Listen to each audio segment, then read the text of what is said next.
সূরা আদ-দাহর। পরম করুণাময় মেহেরবান আল্লাহর নামে শুরু করছি। মানুষের উপরে কি অন্তহীন মহাকালের এমন একটি সময় অতিবাহিত হয়েছে যখন সে উল্লেখযোগ্য কোনো জিনিসই ছিল না?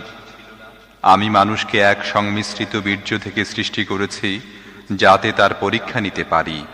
এ উদ্দেশ্যে আমি তাকে শ্রবণ শক্তি ও দৃষ্টিশক্তির অধিকারী করেছি। আমি তাকে রাস্তা দেখিয়ে দিয়েছি, এরপর হয় সে শুকরগুজার হবে, নয়তো হবে কুফুরের পথ অনুসরণকারী। আমি কাফেরদের জন্য শিকল, বেড়ি এবং জ্বলন্ত আগুন প্রস্তুত করে রেখেছি।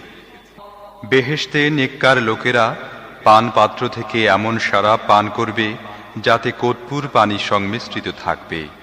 এটি হবে একটি বহমান ঝর্ণা। আল্লাহর বান্দারা যার পানির সাথে শরাব মিশিয়ে পান করবে এবং যেখানে ইচ্ছা